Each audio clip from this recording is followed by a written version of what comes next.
presentations. The first one is elevating your home application process with Monroe County. This is the item that Chairman Castillo has been requesting to be on, and I understand Ms. Higgins is going to update us today. Yes. Welcome. Thank you all. Alison Higgins, Sustainability Coordinator for the city. We can go ahead and share, Jason. Well, that's powering up. Just note for the record that Ms. Mobley's here now, too. Welcome. Wonderful. So this is, I'm going to mostly focus on the home elevation. I'm going to slip some other resiliency slides in there so you know what other things are going on around the city. I like to always lead with this slide. This is a postcard from 1908 for Green Street, where they thought it would be a great idea to advertise that we had water in our streets. The point I like to make here is that we are no stranger to adaptation. We've been worrying about the low spots for hundreds of years. And the only thing that's really changed is what the predicted level will be. So we always went to make sure we were higher than the water, but now we have to think down the line for how much the water might change to. One of the early projects we did just a handful of years ago, this was an idea I had had for about 5 years, but I got a grant. We were able to hire Firm to help, and Caroline Horn from Firm helped us with this project. We wanted folks to understand the process of elevating your homes. How long does it take? How much does it cost? What do I need to do? What's the first steps? So with this grant, the very first thing we wanted to do is talk to folks that had already raised their houses in town. So we found a dozen different places. They were different. Some were wooden built, some were slab on grade, some had raised in different ways. We wanted to know, we want people to be able to, we wrote up a series of one-pagers, and we want people to be able to kind of flip through and say, this is more like my house. This will be more like what I'm doing. So we looked at house construction, the cost, the finance methods, did the insurance change, what were unexpected issues, how long were you out of the house? This was one of my favorites. It turns out, while most of the world is able to pretty easily do regular elevations because we have rock underneath us, and also because we have so many slab-on-grade homes that are harder to raise because that slab that you're on wasn't meant to be in the air. It was meant to be supported on the ground. So turns out that the Keys has done it a little bit differently than everybody else. This is an example that's just 2 blocks down the street from me, which is why I've got a good time lapse. But this was post-Irma. So this was a pretty dilapidated house. This is the corner of Fogarty and 3rd, just behind the Owens. And they needed a new roof anyway, so they took it off. They gutted the place from the inside, and then they raised the floor from the inside. So you can see here in the photos that where the door used to be has now been lengthened as they moved the house up, and they raised the floor up. So they did the same with the windows and filled it to the inside to the height it needed to be. Then fresh coat of paint and some stairs, and now it's a lovely, it's back to being a great house that has good insurance. So all of these surveys, these summaries are on Firm's website. There's, like I said, a dozen of those. We also hosted a workshop for contractors. We wanted more of our general contractors to understand the process so that Firm could say, so since the city can't say, yes, call this contractor, he's great, they can go to Firm and they can say, hey, these guys took a class, they've got the right insurance, you can trust the names on our website. So we did this contractors workshop for them. We also did a series of public workshops. It was all online, and we shared it with the rest of the Keys. So Isla Mirada on its public workshop said, these are the rules that we have when you want to elevate. Marathon, Hark was able to talk about what happens when you want to raise. So we worked on that. Those are also on the Firm's website. And that was the big thing, was now all of those documents and the videos and all of that about raising are all on Firm's website, which is firmkeys.org. Now, how do you get the money to raise the home? The best way right now is through FEMA's Flood Mitigation Assistance, so FMA. There are 3 different pots of money you can go for. The first one is elevation only. Your application can be as expensive as it needs to be, but all FEMA projects run what they call a benefit cost analysis.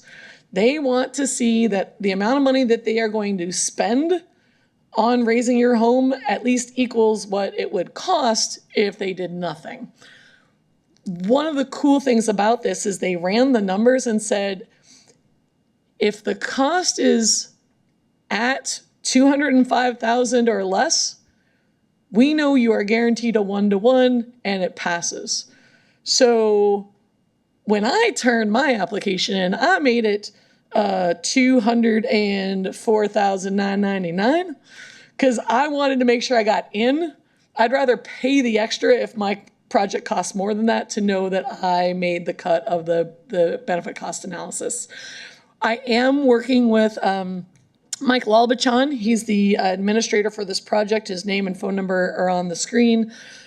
We are working to better understand this mysterious spreadsheet that they have to try to figure out better for people what they can turn in and be closer to a real number. If you get this grant, FEMA will pay 75% of the cost. You will pay 25%. It is a reimbursable grant, so you need to be able to foot the bill but then get paid back. The next one on the list is demolish, reconstruct. The name is very misleading. It sounds like you got to knock the whole place down and totally rebuild. Not so. It actually could be an elevation, but with the addition of a roof or with the addition of impact windows, or this wall is squishy as we have one. That one, it works differently. They will give you $220,000 to do the job, up to whatever your budget is. They'll give you up to $220 with no match necessary. Plus, there is an additional $30,000 available that will be at that 75-25 split.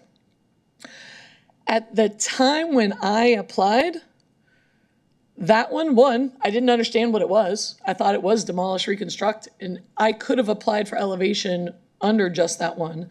2, that dollar figure was $130,000, and it wasn't worth it. The very year after I applied is when they changed the numbers. If you can, do that one. And the third one is you're ready to walk away. So if you're just selling, it's up to $323 per structure, and the property is actually given to local government. They cannot rebuild on it. It can be stormwater retention. It could be a passive park. They could put, if it was a park, they could put like one parking space to visit the park kind of thing. And that's the third option if you just want to walk away. For all of those, so it's a federal grant that we applied through the state, which we first collect at the county level. So Mike Lalbachon, thank goodness, is handling all applications for the entire Florida Keys. So whether you live in Key West, City Marathon, or unincorporated Monroe, he's your guy and we'll walk you through the process. The actual website, what I always do, I go to Monroe County's website and just put in home elevation. You can put an FMA, any of those things. It'll get you to this webpage. He will have, there's a bunch of different links, the application, all those different things. I always just call him first, say, hey, I'm looking to do this, walk me through it. The applications are usually due towards the end of October. If you want to go through the process, the very first thing you should do is get an elevation certificate. One, you have to. 2, they've actually, firm has found that if you have one, you can usually knock $100 off your flood insurance. So it costs $400 to get one, $300-400 to get one, but $100 saved a year is good, and it makes up the cost for itself. 2, you will need to get a real budget. So it's FEMA, so they want to know labor, materials, fees. So you need to find a contractor who will give you the time to write that out. That was my hardest part. I called 2 or 3 different people, one that I knew really well, had known for a long time, and I even offered, I said, I know that quotes are usually free, but you also don't know when you'll ever see this money. Like, I'm applying for a grant. I will pay you for your time to do the estimate, and nobody bit. Luckily, a firm came to the rescue again, and if you go to their website, they also have a list of contractors that are willing to do that estimate for you. So that's a great place to start. And they know that this is the time, and it's also good because this is their slowest time of the year, so this is the best time to get in there and ask. There's another pot of money that we don't know when it's coming, but the Army Corps of Engineers, another federal funder, came down and did the Florida Keys Coastal Storm Risk Management Feasibility Study.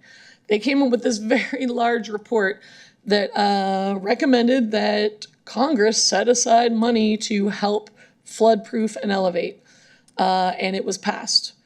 Every year we have to go back for the allocation of funds and permission. Right now they've gotten to the first step, which is there are 5 spots on US 1 that they are working on. That was their first phase of taking care of that. So they're working on that right now. The second phase will be critical infrastructure. For this area, they called out 2 of our fire stations, the police station, 9 wastewater system sites, and 3 schools. So when this money does become available, the local match is not as good as it was with FEMA FMA, but it's 35% local, 65% federal. I got a little bit more. And the third phase is the most incredible one, is it also identified, this is just for in town, 382 commercial properties that would be eligible for dry flood proofing, meaning that it would keep the water out, you would not elevate, and 2,000 residential properties that would be eligible for elevation. Again, if you got picked under this program, the split is 65-35. But it's also, while the other one right now is nationally competitive, and so of the 4 years we've put in projects, only 1 made it. This one will be available, it'll only be locally competitive, and those funds will be around for at least 10 years, so you can save up, plan it out, and apply for it. We don't know when this is gonna start. It's probably a good 2 years from now at best, but that's the other option that is out there if you're not ready now. The other key things to look into, there's a great, I'm very proud of Florida for this. It's called My Safe Florida Home. You go to their website and you fill out your info, and they will send somebody down to walk your property and tell you what you could do for wind hardening. So I got a report. They're like, okay, you know, half of your shutters don't actually work, and you need this and you need that. If you qualify for their income qualification, there actually is a matching grant program to do the things on that list they give you. Right now, they have run out of money for the year because it's such a popular program, but they refill that every fiscal year. So that can include your doors, gables, your roof-to-wall connection, Code Plus, secondary water barriers, a lot for your wind, the things that they don't want to break so that the water that comes in through the windows. There are also, you can double dip on some of these things with federal tax exemptions. So if you do any kind of insulation, water heaters, Energy Star windows, so we just completed all of our impact, all of our doors and windows are now impact rated. It took us 3 years because we self-financed, and because I actually did the math by taking this annual. You can see that the doors are $500 a year and the windows are $600 a year. We saved more money by parsing it out over 3 years than we would have if we paid for it all up front and got the insurance rates up front. So this is a good way to be able to afford it. and pay for it off. There also is, if you wanted to go the solar route, it used to be 26%, it's now 30% tax credit for solar, electric, solar, water, heating, wind, and the batteries, which is a brand new thing and didn't used to be part of the equation. I wanted to give one quick shout out. I'm very excited to the place we are in our progress on the Key West Comprehensive Adaptation and Resilience Implementation Plan. It's a mouthful, but that's also because we used every single buzzword possible to get the grants. So we are not paying 1.4 million for this sucker. The very first half is a vulnerability assessment, and that is a Florida state statute specific of what they wanted us to look for. If you do what they want you to, you study what they want you to study, you are then able to apply for the implementation grant monies after that. If you don't do the VA, the vulnerability assessment in the right way, you can't get the implementation monies first. All they care about is flooding, but they want every single kind of flooding out there. So they want to look at sea level rise, what the king tides are doing, what it looks like if you also had a storm surge on top of that.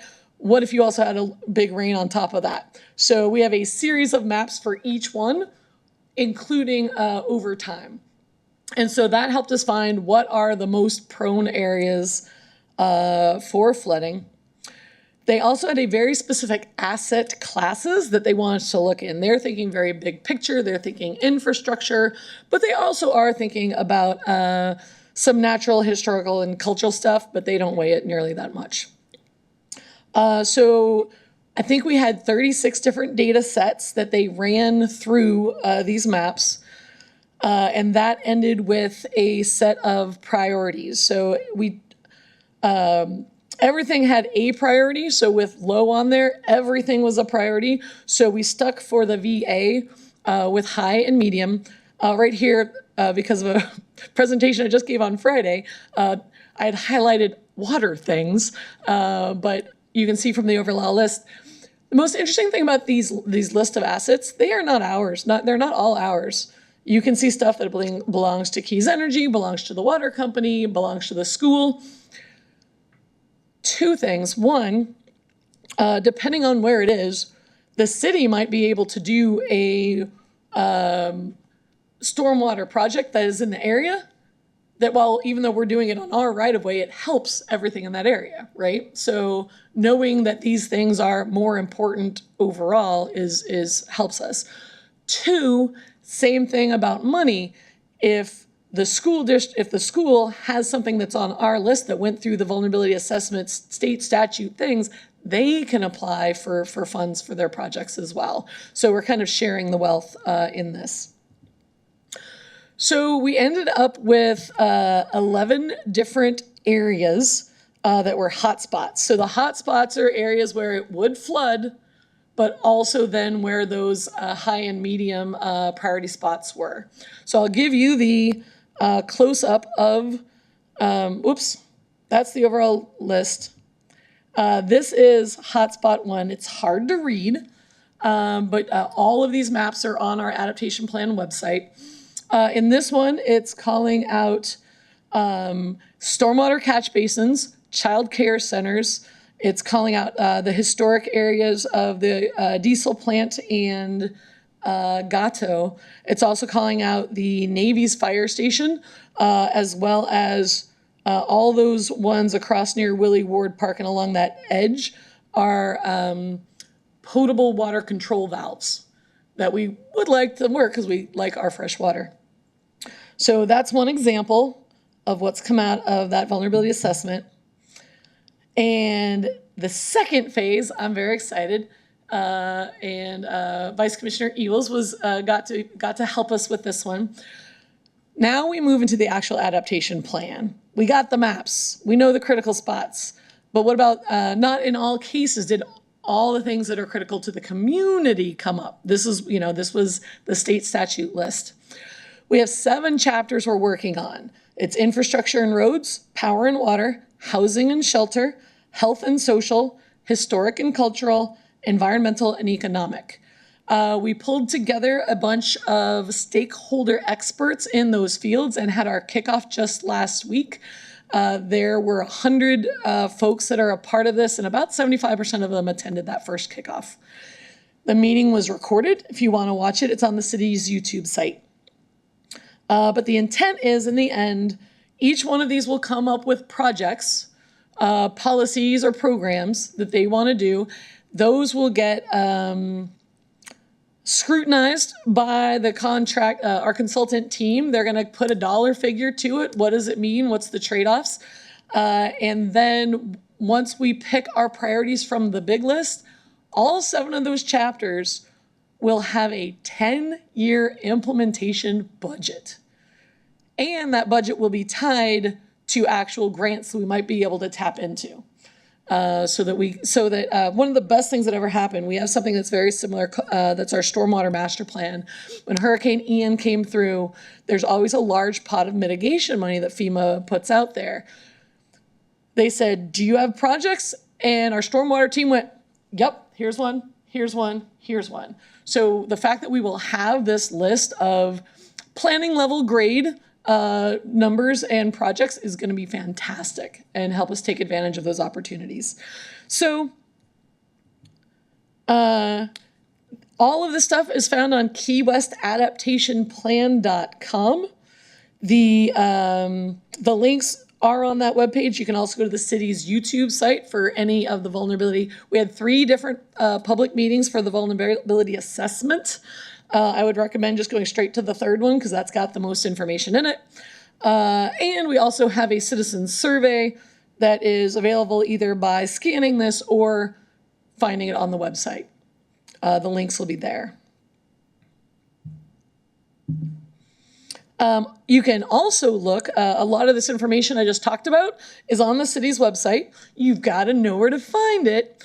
So if you go to our community, that'll give you the drop down you see here, and then adaptation and resilience is on the far left side. And all of those programs I talked about are in there with links. And any questions? I know I went long, but there's a lot to share. Any questions from the board members?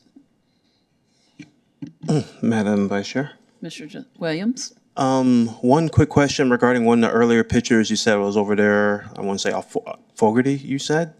When they raised it, they just built up from the bottom? Yeah, 3rd and Fogarty. I was curious about one thing there, and they built it up, and it looks great.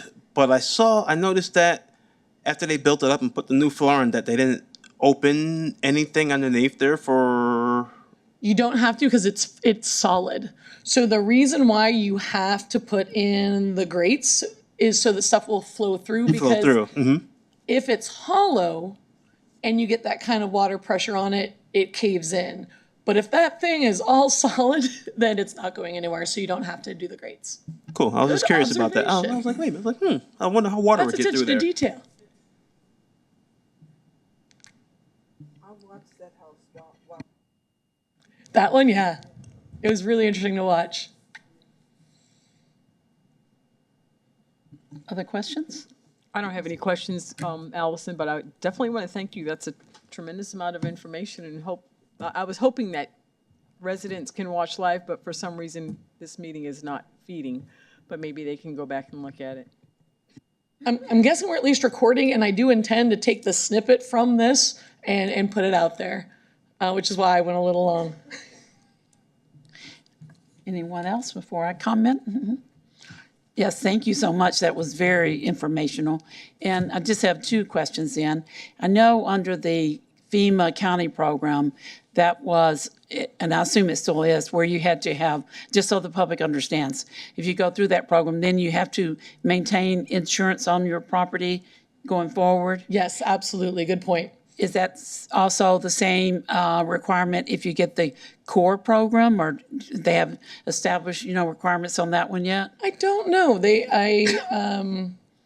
My guess would be yes, but it's not FEMA funds, so it's not from, the same pot, but my guess would be that they would probably want that. But the rules aren't written for that program yet. Okay. So all I could do is potentially look at other places that have done this program Okay. and see what they had to do.